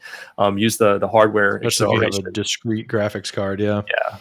So the bummer for me with that is that it doesn't record that presenter mode. That's another thing to keep in mind if you guys haven't tried it before, is that side by side. We were excited internally at my company because we're like, we've got this challenge, right? Like, how do we record? We've got a big health conference coming up. How do we pre-record all of our sessions? We want to be side by side. I want to do that awesome, side by side view with a cool, Cernerized background. And we set it up and then hit record to test it. And it's like plain Teams recording with like a black background and you're in the ribbon. It's like, oh my gosh, Microsoft, you got 80% of the way there. You got so close, but then you didn't do the one thing that at least my stakeholders are just ripping me about. So now I'm currently teaching a bunch of our events folks how to use OBS, and they're not technical at all, teaching them OBS so that they can, try to record these in front of clients. And, there's risk of like that not working out. And then you kind of are embarrassed in front of a stakeholder. It's like, Microsoft, if you just recorded the presenter view, then I wouldn't have to teach people how to use OBS for this. So that's just another gripe. So yeah, it's hard to get the quality of video that we need with the recording quality that we need without bringing in another tool and just recording locally to the workflow. I know Teams supports NDI, where we can get an NDI output of each of the people that are present. That's what we're doing with the OBS setup. Yeah, but Teams NDI. and Yeah. then you got to output that to something, and then capture it and run from there. Hmm. And these are things that we're kind of working through with some of that. Yeah. So One question that just came in was like, why not use Teams events for that particular use case? That's what we did last year. So last year we did all of those sessions were Teams live events, but there was no attendees, right? We just met with the stakeholder and recorded it locally. The challenge was the guest access. So it's gotten better over the past year, but a year ago, you had to add them to a team, then you had to invite them, then they had to download the Teams app, they had to switch the tenant to the right tenant, then join as a presenter. And these were all external people. So there was it was like really, really ugly trying to get that working. It's gotten better over the past year, but that team is so gun shy about it that they were like, we just anything will be better than Teams live events, please. So we're trying OBS this time. That way it's just a Teams meeting that the person's joining. But yeah, we did try Teams events, you know. So yeah, Chris says we found yesterday that it doesn't record in the PowerPoint live. So yeah, I've noticed that too, Chris. Like, if you have an embedded video in PowerPoint on a slide and you go to hit play, that won't be in the recording. It's just it's this weird, awkward silence where everybody's like looking at this, frame, this thumbnail on the PowerPoint, and it was playing, but it's just not in the recording. Whiteboard So, doesn't record either. So if you go into a whiteboard session yeah, inside of the Teams it's meeting, just, it doesn't record the yeah, whiteboard. Microsoft they got to get that going, But the got to make workaround it for an equitable experience for the yeah, people who couldn't attend live, well, the workaround for both of those is switch to local resources. So if you switch to Whiteboard on your iPad, and you feed that Yeah, you into the screen meeting, share it. or you play the video Mhm. local, and you make sure you have system audio captured, you Yeah. can get both, but you have to know when to do that in the presentation. And like, I love PowerPoint Live. I think it's great. No, it doesn't consume local resources. It's in the cloud for everybody. I think it's great, Mhm. but we're building up to maybe that full Yeah. functionality that we need. Like, But the we're recording getting thing, there. It's just I use yeah, the features as they come out, so I'm more than often yeah, disappointed because I'm using the minimum viable product, and like it's like it's got to get better. It's got to get better, and it's kind of funny because like they feel like a big gap when you've been waiting so long for this feature, and they do eventually get better. Like breakout rooms, they came out in December. They're getting better next month with like the delegated access and the pre-creation, but it's like now you use that feature for so long that it's not as exciting when it gets better. So yeah. that's just a side effect, I guess, of us like being on the bleeding edge. It's like, oh my gosh, PowerPoint Live. I'm the same. I use PowerPoint Live every single time I share a PowerPoint. But yeah, it's like that one thing here, that one thing over here, and it's going to get better. It always does. But the challenge for Microsoft is by the time that gets better, I'm already complaining about the other thing that's now at the minimum viable product. It's like, yeah, you're going to fix PowerPoint Live eventually, but I'm going to be talking about I'm going to be excited about the other thing that's 80% done. So we you can't please people like us. we have a joke that runs within some of the teams that I work with in my work local user group. That feature's Mm-hmm. coming in the fall. They just didn't tell us which year. Yeah. Yeah, So it's coming in the I'm fall. made a liar all the time. I always tell people the dates off the roadmap, and I'm always turned into a liar when it gets moved out. But yeah, that's the nature of this. Yeah. Uh, fix bring it out fast, break it fast, fix it fast. That's the benefit, but it's also the thing that makes it a challenge for us to stay up to date. It gives us something to talk about, something to do. I set up a demo user, and my rule of thumb is if that demo user has it, I'll start talking Mhm. about it and start broadcasting it and doing training around it. But until that demo Yeah. user has it, I'll work on it privately so that I know what the capabilities are and the limitations, and I'll test it out. Mhm. And then when the demo user gets it, we'll go I'm live always with it. excited when Yeah. my Contoso tenant has it. I know everybody has it. I know that is completely outside of NDA. That's only Yeah. R4. So when Megan Bowen can do it, then I can make a video on it and I get excited. So and then I have a separate, so there's the many different rings. You're more internal with some of those than I am, but I have a separate user set up for private preview. That's public private preview, and I know typically when something hits public private preview, we can go ahead and talk about it, and I can start building training around it because it's pretty close to GA, and like the presenter modes, presenter modes that we just looked at. Those hit private preview about 3 weeks ago, and now I've seen them GA across all of my tenants in public preview, and then all my other like Alex and Miriam and all them, they're not public preview. And like I've got my personal account set up on targeted release, first release, whatever we're calling it this week, and then I've got a separate one on the private preview, and then I've got a demo user which is just standard release. I know I can go and do demos there and always be safe. And I have a separate tenant where there's nothing first release. It's just like, this is what you get, this is what it is today, this is what we're going to train on. We run off of that.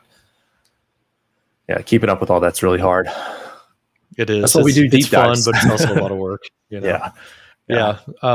This was a lot of fun, man. I like taking these topics and just like wringing out as much as we possibly can out of it, and learning something in the process, finding shortcomings, thinking of like creative uses and use cases where this might fit or might not fit. That's a little bit different than just like reporting the news. I consume a ton of Office 365 news. I love the live streams that are about, what's coming in the message center, what's newly released on the roadmap. So I hope everybody who's watching it, hopefully you like these like deep dives. Let's click all the buttons and see what it does after it's already here. And, maybe that fills out a little bit of a gap out there. After it's news, you get it in your hands. Like, now what? Hopefully we explain a little bit of like just everything about it so that you go into things a little bit more informed. Let us know in the comments if you're watching this later on, or if you're watching this live now. Let us know what other things do you want us to deep dive about. Andy and I, we've been talking about breakout rooms. When the breakout room features come next month, I want to talk about those. And like, it's not MVP anymore. It's not minimum viable product. It's now going to have a few improvements over the past year. So let's deep dive on it. Let's go into like, okay, now is it time to use breakout rooms? Maybe you've been holding off. Some other things, Andy, what other topics have we thought of? The presenter mode, we talked about that. We've gone deep into webinars. Everything or a deep dive into video, I think, is something that's kind of the new stream portal comes out. That'll be great to talk about. A little bit more into the recordings, the video quality. We're seeing a lot of questions around that. Some of the nuances of fit to screen versus spotlight versus when we share a virtual webcam versus let me share a projector or a window system audio with that. So I think there's probably there's a good deep dive with all things Teams video. I think that we could put out there. It seems like this audience is keen for something like that. That would be a lot of fun. And then with video, we could talk about audio too in that one, because like you and I were talking right before we went live about we're looking for ways to pipe like sound effects into our meeting. Teaching a class, you can add sound to make it more engaging that way. Like, we could talk about some of those advanced things. Yeah, like that. I just got to buy the software. I want to do that so bad. I want to have crickets and stuff like that. So, yep. Yeah, the quality of that sounds really good coming through your Rode Connect. Yeah, that's free software. You just have to have the mic for it. The right microphone. Yeah. So one of them we could talk about like our lab setups if we want, or our desk setups. Just whatever you guys think you want to hear about. Yeah, if you want to know about our office setups or specific features in Teams, let us know and we'll keep doing these. Just throw a comment. I did SharePoint Fest in Chicago a few weeks ago. First time in-person conference in 19 months. Was going to do Yeah, DC, was that but it's been weird seeing postponed. faces again? It was weird being around people, Yeah. but I had a contractual commitment and I had to deliver Mhm. 9 webinars while I was there. And so Wow. I tried to, I brought my live stream setup with me. I put it in Yeah. a messenger bag and brought it with me. My 8 Mini, my camera, my microphone, a secondary USB-C monitor, had it all set up, all with me. Tried to broadcast from the hotel room, and the Wi-Fi was Yeah. horrible. So I had to pivot Oh, no. and use the conference podcast center for the remaining webinars that I did.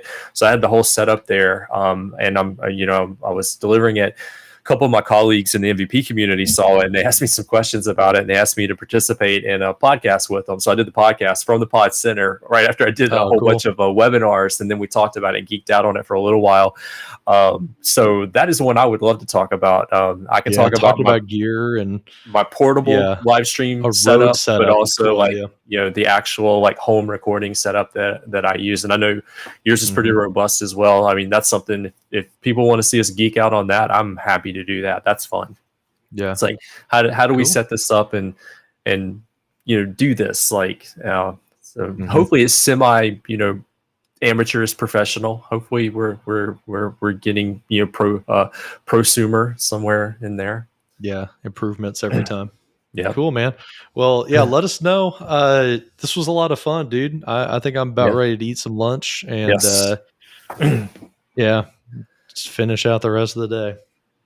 Yeah, so, thanks everybody for being here. Those of you that stuck with us the whole time, and let us know what you want to see coming up. I know I'm keen to do some more of these. This is a lot of fun on Fridays, so let us know. Yeah, thanks everybody for hanging out. We'll talk to you later. Bye.